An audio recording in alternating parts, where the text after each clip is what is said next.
Dengan kitab suci di tangan. Sekarang kau buktikan Maria berdosa dulu.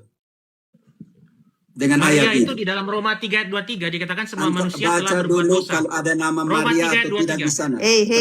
Roma Kamu 3:23. masuk sini, ikutin, Baca kamu dulu. sebut ayat, kita baca. Di Roma ada sebut sebentar. Maria atau tidak? Semua manusia kecuali Maria masuk harus. Iya. Kita nggak baca apa-apa. dulu Maria. Di situ ada Maria atau tidak? Kita pelan-pelan dulu. Kalau Santai tidak, dulu. kalau Maria itu bukan termasuk golongan manusia, nggak apa-apa. Berarti Iya, dia nanti makhluk saya halus, maka dia tidak berdosa. Begitu Romo. Sebentar saya. Begitu Romo cara berpikirnya Romo.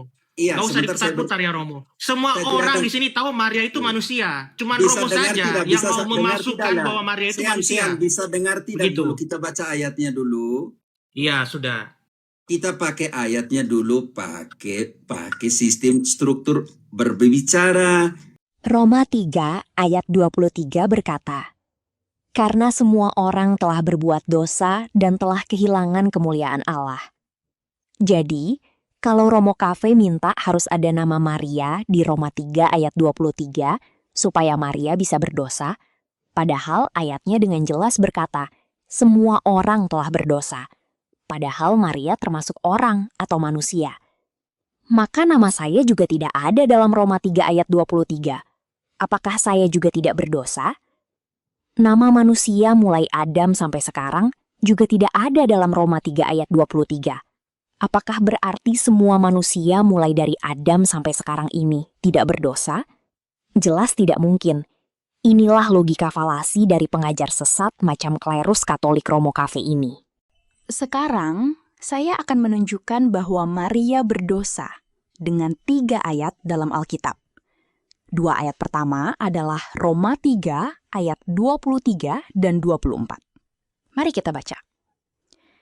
Karena semua orang telah berbuat dosa dan telah kehilangan kemuliaan Allah. Dan oleh kasih karunia telah dibenarkan dengan cuma-cuma karena penebusan dalam Kristus Yesus. Jadi semua orang telah berdosa sehingga kehilangan kemuliaan Allah, dan oleh kasih karunia orang berdosa dibenarkan. Jadi manusia berdosa beroleh kasih karunia supaya dibenarkan. Sehingga kesimpulannya, manusia berdosa beroleh kasih karunia supaya dibenarkan dalam Kristus Yesus.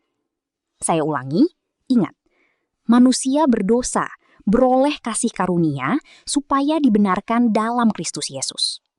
Sekarang kita baca Lukas 1 ayat 30. Kata malaikat itu kepadanya, "Jangan takut hai Maria, sebab engkau beroleh kasih karunia di hadapan Allah." Jadi, karena Maria berdosa, sehingga ia beroleh kasih karunia supaya dibenarkan di hadapan Allah. Dengan kata lain, orang berdosa beroleh kasih karunia supaya dibenarkan, termasuk Maria yang berdosa. Sehingga malaikat berkata, Maria beroleh kasih karunia karena ia berdosa. Jadi, Maria orang berdosa, sama seperti kita. Tetapi dibenarkan dan diselamatkan karena kasih karunia Allah. Waspadalah terhadap ajaran sesat tradisi manusia Katolik yang tidak berdasarkan kebenaran. Shalom, Tuhan Yesus memberkati.